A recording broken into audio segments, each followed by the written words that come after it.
आप जो कार्यकर्ता हो, जिम्मेदार हो, यहाँ पर आए हो, आप समझो कि प्रचार प्रसार की जो आप रूपरेखा बनाए हो और बनाते भी हो,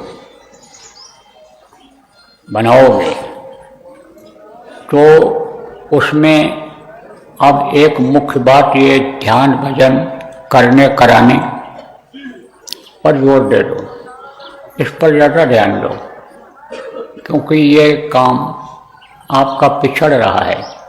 भजनानंदी कम तैयार हो पा रहे हैं और भजनानंदी जब तक आप तैयार नहीं करोगे तब तक आपके हर काम में बाधा आएगी, इसलिए उस पर ज़्यादा जोर दे दो।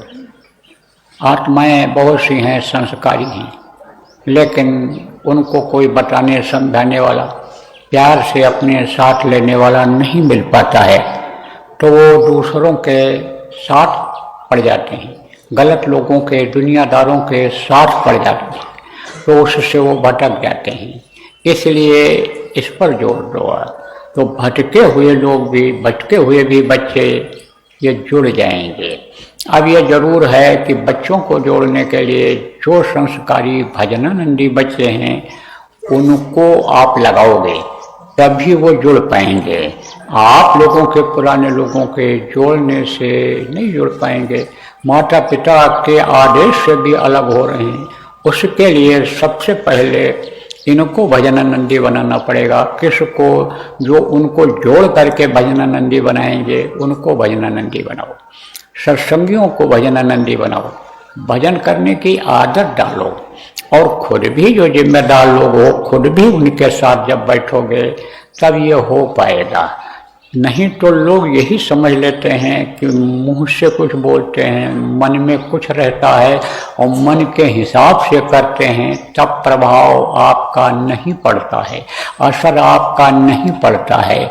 इसलिए खुद भी करो, उनको भी कराओगे, तब प्रेमियों बात बनेगी।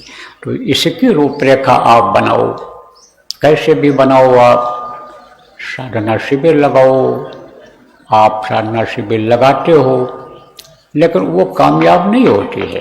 क्यों कामयाब नहीं होती है?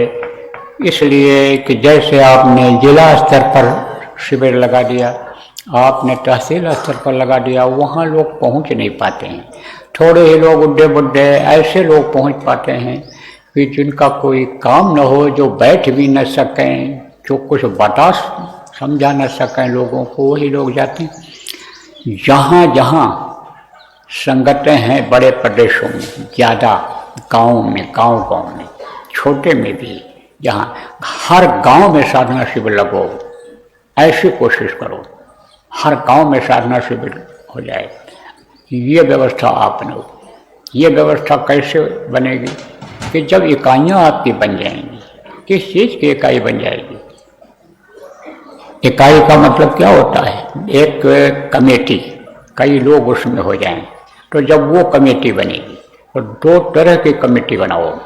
एक तो व्यवस्था कमेटी बनाओ, जो उनकी व्यवस्था करावे। किसकी व्यवस्था करावे? आपके समझो कहाँ साधना शिविर लगेगी, किस जगह पर एकांत मिलेगा, कौन बुला करके लोगों को लाएगा, कौन साधना के बारे में कुछ बताएगा, समझाएगा, लोगों के अंदर चाव पैदा करेगा, लोगों के अंदर प्रेम जगाएगा गुरु से, प्रभु से, तो कमेटी वो काम करेगी। और एक समझो आपकी अनुशासन और निगरानी कमेटी रहेगी। दो कमेटियां बनाओ।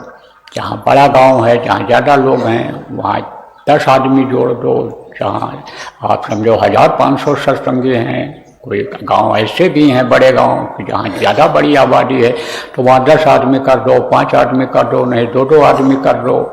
इस तरह के, तो वो अनुशासन उसको भी देखते रहें कि भाई संगत की रीति नीति के मुताबिक कोई चल रहा है कि नहीं चल रहा है। केवल यहाँ आकर के लोगों के बीच में 2 घंटा 3 घंटा बैठ करके लोगों में विश्वास पैदा करके ठगी कर रहा है, या घर में घुस करके बहन बेटियों से अन्य संबंध बना रहा है, प्रेम बना रहा है, तो वो अनुशासन कमेटी रहे।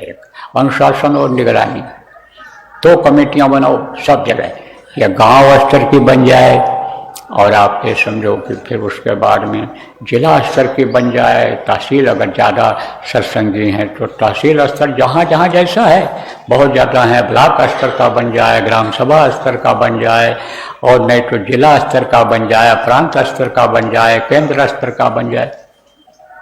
तो आप लोग मिल करके आज गोष्ठी करो, मीटिंग करो और इसकी योजना बनाओ, और ये बन जाए तो चीज़। दो कमेटी बनाओ, एक व्यवस्था कमेटी बनाओ, एक अनुशासन निगरानी कमेटी बनाओ।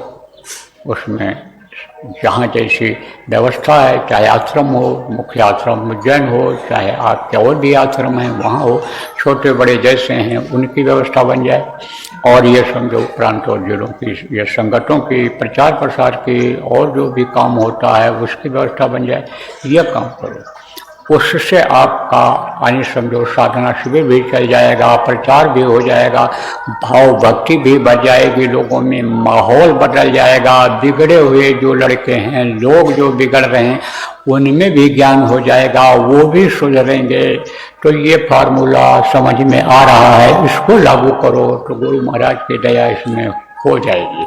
हमको तो पूरा विश्वास है।